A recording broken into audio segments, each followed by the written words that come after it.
మహారాష్ట్రలో జేఎస్డబ్ల్యూ గ్రూప్కి చెందినటువంటి వ్యాపార దిగ్గజం సజ్జన్ జిందాల్ గారు 3 లక్షల కోట్ల రూపాయల పెట్టుబడులు మహారాష్ట్రలో పెడుతున్నామనేటువంటి ప్రకటన జరిగింది. ఆ రాష్ట్ర ముఖ్యమంత్రి గారితో ఒప్పందం కూడా చేర్చుకున్నట్టు జేఎస్డబ్ల్యూ గ్రూప్ ప్రకటించింది, మహారాష్ట్ర ప్రభుత్వం ప్రకటించింది. అందుకు సంబంధించినటువంటి వార్తా కథనం జాతీయ మీడియాలో వీరేం చెబుతున్నారంటే, మహారాష్ట్రలో అత్యంత వెనుకబడినటువంటి గడ్చిరోలి ప్రాంతాన్ని స్టీల్ సిటీ ఆఫ్ ఇండియాగా మార్చేటువంటి ఏర్పాటు మహారాష్ట్ర ప్రభుత్వం చేస్తుందని చెప్పారు. ఈరోజు ఈ విషయాన్ని మీ అందరికీ ఎందుకు తీసుకొస్తున్నానంటే, మీ దృష్టికి ఆంధ్రప్రదేశ్ రాష్ట్రంలో కూడా వైఎస్ జగన్మోహన్ రెడ్డి గారు ముఖ్యమంత్రిగా ఉండగా సజ్జన్ జిందాల్ గారిని ప్రత్యేకంగా ఆహ్వానించి ఆంధ్రప్రదేశ్ రాష్ట్రంలో కడపలో 8,800 కోట్ల రూపాయల భారీ పెట్టుబడితో ఒక స్టీల్ ప్లాంట్ నిర్మించాలని, రాయలసీమ ప్రాంతంలో ఉన్నటువంటి యువతకి భరోసా కల్పించాలని, ఆ ప్రాంతాన్ని అభివృద్ధి చేయాలనేటువంటి సంకల్పం జగన్మోహన్ రెడ్డి గారు చూపించి ముందుకు తీసుకెళ్లారు.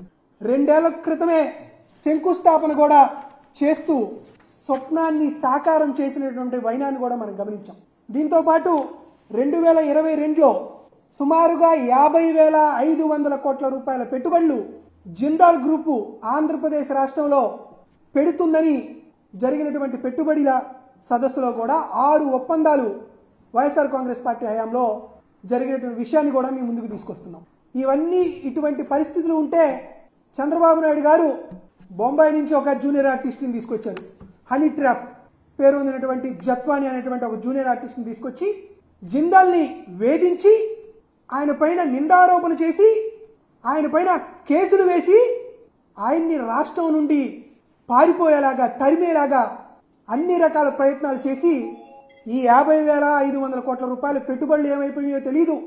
రమారమి 9,000 కోట్ల రూపాయలతో స్టీల్ ప్లాంట్ నిర్మాణం అర్ధాంతరంగా మధ్యలోనే ఆగిపోయేటువంటి అగమ్య గోచరమైనటువంటి పరిస్థితికి వెళ్ళినటువంటి విషయాన్ని ఆంధ్రప్రదేశ్ రాష్ట్రంలో నెలకొంది.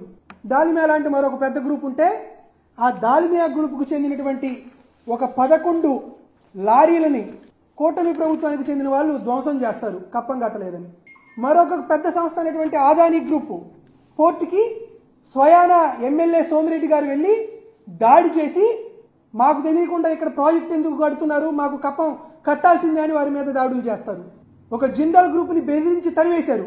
ఒక ఆదాని గ్రూప్ని కప్పం కట్టాల్సిందే అని ఒత్తిడి చేస్తున్నారు. ఒక దాల్మియా గ్రూప్ని ధ్వంసం చేశారు. అయ్యా, భారతదేశమే కాదు ప్రపంచంలోనే అత్యంత పేరు ప్రఖ్యాత కలిగినటువంటి పారిశ్రామికవేత్తలను వారి సంస్థలనే కప్పం కట్టాలని, కమిషన్ డబ్బులు ఇవ్వాలని ఇటువంటి దుశ్చర్యలు చేసి వారిని భయభ్రాంతులకు గురి చేస్తున్నారే. ఇక సామాన్యంగా పనిచేసేటువంటి వ్యాపార వర్గాలు ఈ రాష్ట్రంలో పెట్టుబడులు పెట్టాలంటే వారు భయపడరా?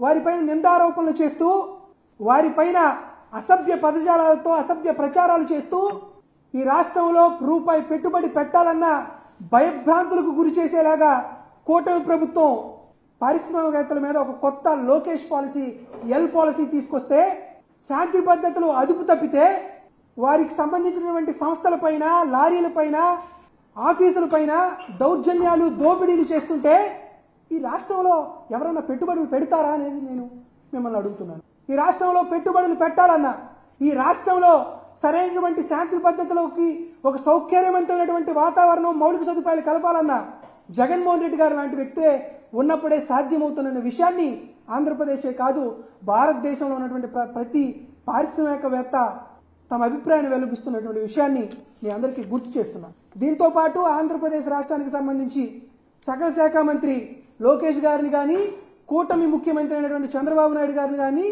ఒకటే వైఎస్ఆర్ కాంగ్రెస్ పార్టీ డిమాండ్ చేస్తుంది. రాష్ట్రంలో పెట్టుబడులు రావడానికి కావాల్సినటువంటి స్ఫూర్ద్భావ వాతావరణాన్ని కూటమి ప్రభుత్వం ఖచ్చితంగా ఏర్పాటు చేయాలి.